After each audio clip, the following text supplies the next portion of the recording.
എറണാകുളം പാരിത്തുകാവ് മലയിടം തുരുത്തിലെ ദളിത് കുടുംബങ്ങളെ കുടിയൊഴിപ്പിക്കുന്നതിൽ സാവകാശം തേടി പോലീസ് നൽകിയ ഹർജി ഹൈക്കോടതി ഇന്ന് പരിഗണിക്കുകയാണ്. എറണാകുളം റൂറൽ പോലീസ് മേധാവി നൽകിയ ഹർജിയാണ് കോടതി പരിഗണിക്കുക. ഭൂമിയിൽ നിന്ന് കുടുംബങ്ങളെ കുടിയൊഴിപ്പിക്കണമെന്ന ഉത്തരവ് കർശനമായി നടപ്പാക്കണമെന്നാണ് പെരുമ്പാവൂർ മുനിസിഫ് കോടതിയുടെ നിർദ്ദേശം. പോലീസ് നടപടി ക്രമസമാധാന പ്രശ്നങ്ങൾക്ക് കാരണമാകുമെന്നാണ് റൂറൽ SP നൽകിയ ഹർജിയിലെ വാദം. ഹർജിയിൽ കക്ഷി ചേരാൻ റവന്യൂ വകുപ്പും അപേക്ഷ നൽകിയേക്കും. സജോ ദേവസി നൽകും വിശദാംശങ്ങൾ. ഗുഡ് മോർണിംഗ് സജോ, എപ്പോഴായിരിക്കും ഇന്ന് പരിഗണിക്കുക കോടതി?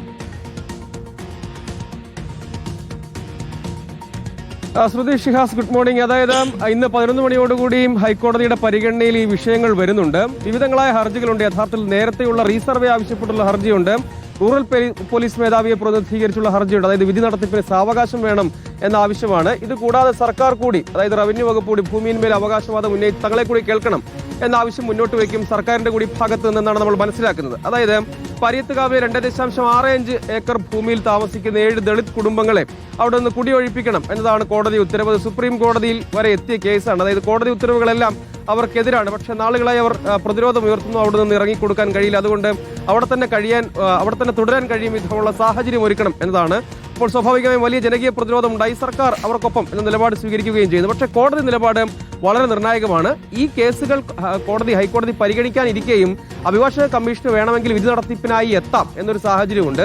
അതിൽ പോലീസ് പക്ഷേ സാവകാശം, അതായത് പോലീസ് സംരക്ഷണം നൽകുന്നതിന് അഭിഭാഷക കമ്മീഷന് കുടിയൊഴിപ്പിക്കൽ പൂർത്തിയാക്കുന്നതിനാവശ്യമായ സംരക്ഷണം, പിന്തുണ കൊടുക്കുന്നതിന് സാവകാശം വേണം എന്നതാണ് പോലീസിന്റെ ആവശ്യം. അതുകൊണ്ട് റൂറൽ പോലീസ് ഏതായാലും സമ്പൂർണ്ണമായ ഒരു പോലീസ് നടപടിയിലേക്ക് ഉറപ്പായും കടക്കില്ല. അഭിഭാഷക കമ്മീഷനെയും ഇക്കാര്യം ഇന്ന് ഹൈക്കോടതി പരിഗണിക്കും, ഹൈക്കോടതിയുടെ മുന്നിലാണ് എന്ന് ബോധ്യപ്പെടുത്താൻ ശ്രമിക്കുകയായിരിക്കും ചെയ്യുക എന്നതാണ് നമ്മൾ മനസ്സിലാക്കുന്ന ഒരു കാര്യം. അവിടെ സാവകാശം ലഭ്യമായാൽ അത് പോലീസിനെ സംബന്ധിച്ചും സർക്കാരിനെ സംബന്ധിച്ചും അവിടെ കുടിയിറക്കൽ ഭീഷണി നേരിടുന്ന അവിടുത്തെ ജനങ്ങളെ സംബന്ധിച്ചിടത്തോളം അത് ആശ്വാസകരമാകും.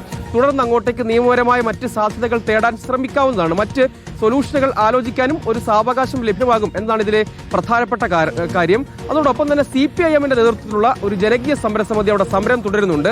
അഭിഭാഷക കമ്മീഷൻ ഈ കുടിയൊഴിപ്പിക്കാൻ വന്നാൽ പോലും അതിനെ ജനകീയ പ്രതിരോധം കൊണ്ട് എതിർത്ത് തോൽപ്പിക്കും എന്നൊരു നിലപാട് ആ സമരസമിതി സ്വീകരിക്കുന്നുണ്ട്. CPIMന്റെ സംസ്ഥാന സെക്രട്ടറി MV ഗോവിന്ദൻ ഇന്ന് സമരപ്പന്തൽ സന്ദർശിക്കുകയും ചെയ്യും. അവിടെയുള്ള കുടുംബങ്ങളെയും സന്ദർശിച്ച് CPIMന്റെ ഐക്യദാർഢ്യം അറിയിക്കും എന്നാണ് വ്യക്തമാക്കിയിട്ടുള്ളത്. സങ്കീർണമായ ഒരു നിയമപ്രശ്നമാണ് എങ്കിൽ കൂടിയും 8 കുടുംബങ്ങളുടെ അതിജീവന പ്രശ്നം അല്ലെങ്കിൽ ഒരു മനുഷ്യാവകാശ പ്രശ്നം അതിൽ ഉണ്ട് എന്നതൊരു വളരെ പ്രധാനപ്പെട്ട കാര്യമാണ്. പുനരധിവാസമല്ല വേണ്ടത്, ആ ഭൂമിയുടെ അവകാശം തന്നെ ലഭ്യമാകും വിധമുള്ള നിയമപരമായ ഇടപെടലുകൾ സർക്കാരിന്റെ ഭാഗത്തു നിന്നുണ്ടായാൽ, അത് കോടതിയെ ബോധ്യപ്പെടുത്താനായാൽ അതാണ് വേണ്ടത് എന്നാണ് ആ കുടുംബങ്ങളുടെ ആവശ്യമായി നിൽക്കുന്നത്.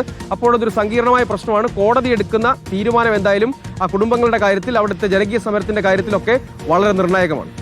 ശരി, സജോ ദേവസിയാണ് വിശദാംശങ്ങൾ നൽകിയത്. എറണാകുളം റൂറൽ പോലീസ് മേധാവി നൽകിയ ഹർജിയാണ് കോടതി ഇന്ന് പരിഗണിക്കുന്നത്.